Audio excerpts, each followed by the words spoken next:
Formula E car race case విచారణ తుది దశకు చేరుకుంది. బీఆర్ఎస్ హయాంలో జరిగిన అక్రమాలపై పూర్తి స్థాయిలో దర్యాప్తు చేసి నివేదికను సిద్ధం చేసింది ఏసీబీ. కేసులో ప్రధాన నిందితులైన మాజీ మంత్రి కేటీఆర్, ఎంఏయుడి మాజీ special CS Arvind Kumar, HMDA మాజీ చీఫ్ ఇంజనీర్ బిఎల్ఎన్ రెడ్డిలను విచారించింది ఏసీబీ. వారి స్టేట్మెంట్స్ ని రికార్డు చేసింది. త్వరలోనే రాష్ట్ర ప్రభుత్వానికి సమగ్ర రిపోర్టును ఇవ్వనుంది ఏసీబీ.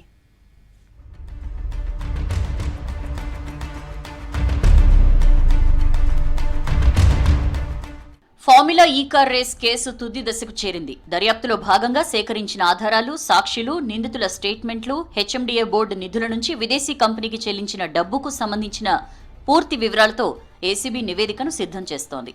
గత బీఆర్ఎస్ ప్రభుత్వ హయాంలో municipal administration and urban development, HMDA ఆధ్వర్యంలో నిర్వహించిన ఈవెంట్లు, ఈ కార్ రేస్ అగ్రిమెంట్లపై సమగ్ర నివేదిక ఇవ్వనుంది. ఈ కార్ రేస్లో నిందితులైన మాజీ మంత్రి కేటీఆర్, ఎంఏయుడి మాజీ special CS Arvind Kumar, HMDA మాజీ చీఫ్ ఇంజనీర్ బిఎల్ఎన్ రెడ్డి స్టేట్మెంట్లతో కూడిన సమగ్ర రిపోర్టును ప్రభుత్వానికి ఇవ్వనుంది.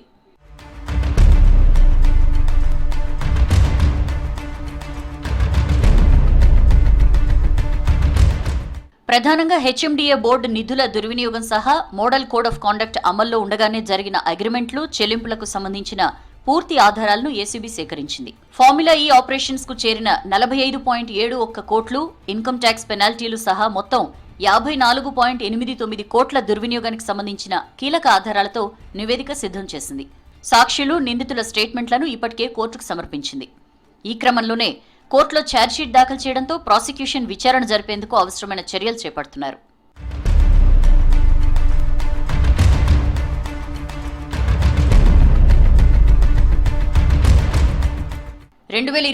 ఫిబ్రవరిలో నిర్వహించిన formula E car race season 9, 2024 ఫిబ్రవరి 10న నిర్వహించాల్సిన సీజన్ 10లో భారీ అక్రమాలు జరిగినట్లు తేలింది.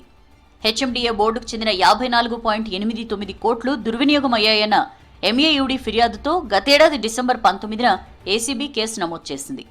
ఈ కేసులో ప్రధాన నిందితుడిగా కేటీఆర్, రెండో నిందితుడిగా సీనియర్ ఐఏఎస్ అరవింద్ కుమార్, మూడో నిందితుడిగా హెచ్ఎండీఏ మాజీ చీఫ్ ఇంజనీర్ బిఎల్ఎన్ రెడ్డిని చేర్చింది.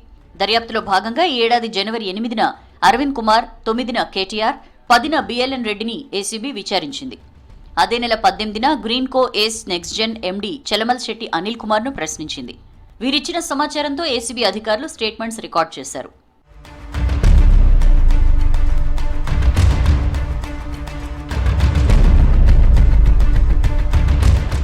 ఈ కార్ రేస్ కేసులో స్వాధీనం చేసుకున్న డాక్యుమెంట్లను, నిందితులను విచారించిన స్టేట్మెంట్స్ ఆధారంగా మార్క్ చేశారు ఏసీబీ అధికారులు.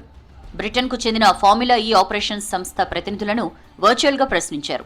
మనీ లాండరింగ్ కేసులో ఈ ముగ్గురిని ఈడీ కూడా విచారించింది.